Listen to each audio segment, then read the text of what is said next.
All right, and we see the crowd now really getting excited on this side of Pennsylvania Avenue.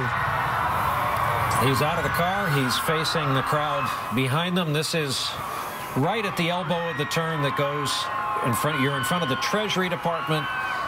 The red brick building in the background is the old Riggs Bank building, and this will take him the final home stretch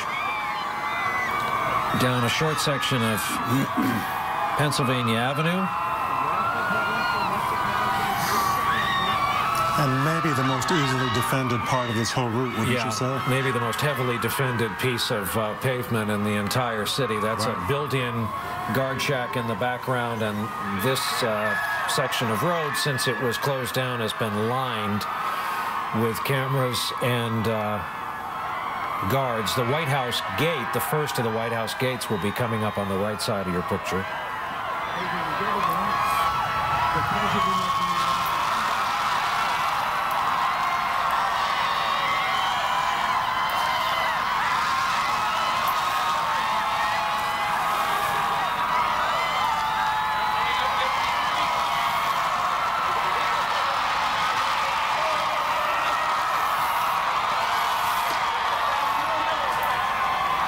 Brian, this section of Pennsylvania Avenue, despite not being able to drive on it, which is unfortunate, has become a great pedestrian mall. That's true. For visitors and protesters.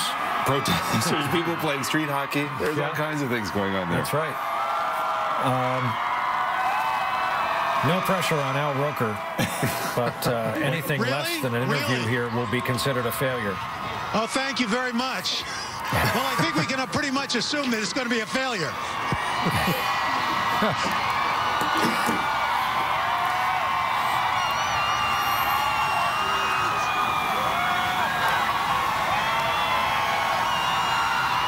now get a strong point and a thumbs up. I think that's that would be strong. It's the best we can hope for at this point.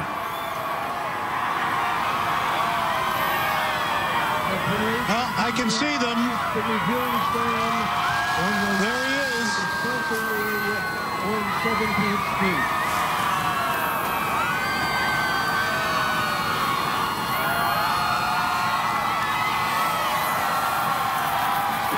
Wow.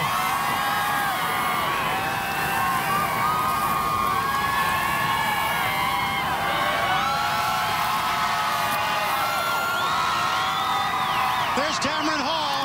Hi, Tamron. How are you? Good to see you. Yeah, that doesn't get you off the hook, Al. I know. Well, look, I take my chances. All right. There's a live truck blocking me. Monday afternoon walk here on Pennsylvania. Mr. President! Mr. President! Mr. President! Mr. President! Mr. President! Mr. President! How's it going? Is the weather good? Is that fantastic? All right, fantastic. Mr. President. Wow. That's huge. There you have it, the first interview with the newly re-inaugurated 44th President of the United States. Wow. Okay? Okay? Wow. That was, I think, an interview. We're checking with the National Board of Review, but I think it met the minimum standards. Question asked, question answered, follow-up. Hey, hey, if there's anybody who can meet a minimum standard, it's me. There you go. And Al Roker, ladies and gentlemen, President has endorsed the weather and his own re-inauguration. There you go. He gave his own forecast earlier. He said it would be warmer. In fact, it was. And he verified. I think, Al, how would you describe the president's mood during the interview? Well, I think he was confident. He was confident yet humble.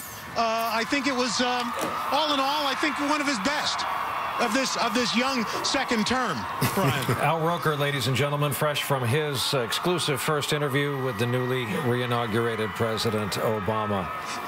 Wow. As service members now fill in to make sure that doesn't happen again. That's right. Chuck Todd. They are reviewing Secret Service protocol right now.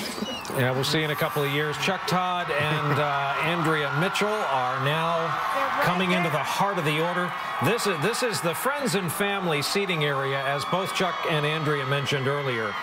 If you got tickets along this stretch, you were bussed here from the Capitol. You might even have a portable heater, hand warmers, or a blanket. Chuck, Andrea? And not only that, you got a bag lunch, actually. We saw those. We've got the Obamas right below us on this reviewing stand. If you can see, they're now walking and waving, and the crowd is going crazy, Brian. First they went crazy because of Al Roker's exclusive interview, but now they're really going crazy because they see the president. Are we supposed to do a follow-up? Are we supposed to do an Al Roker? Hey, Mr. President, Al Roker still needs you. Nothing. And these folks have been so excited, and now they see the President and First Lady walking right along Pennsylvania Avenue. I mean, they're only about 15, 20 yards from the reviewing stand, so it's really pretty exciting. We earlier saw Craig Robinson, Mrs. Robinson, the rest of the family coming out of the VIP buses, Jim Messina coming out, and other top staff people.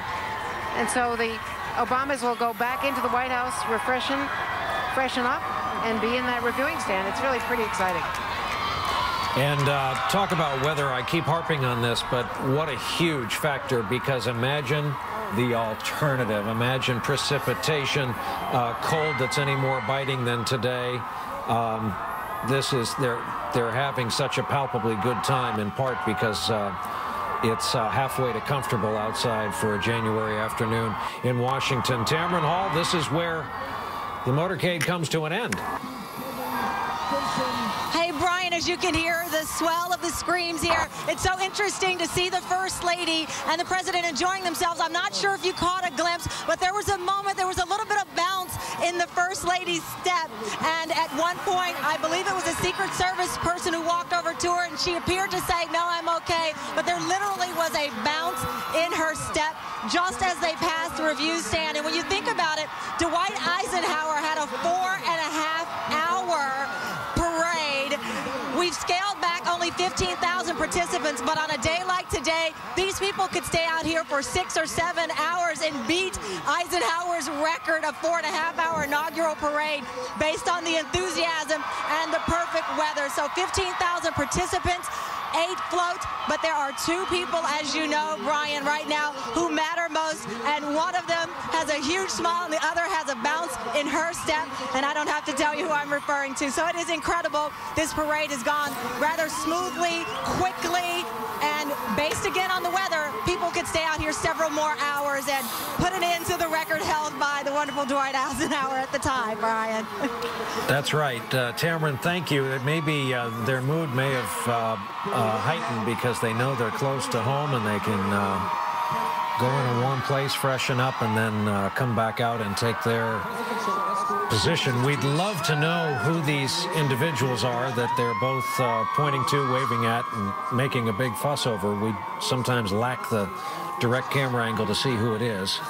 I saw the president say something along the lines of "my great-grandfather's family." There's somebody in there. So you've got friends, supporters, and family members even mixed in at this point. Look at the, hey, Chuck, how many, what'd you estimate? You're up about 4 or 5 stories at the top of this thing? Not quite. I would say maybe 3 stories. I wouldn't hurt myself jumping off, and, you know, not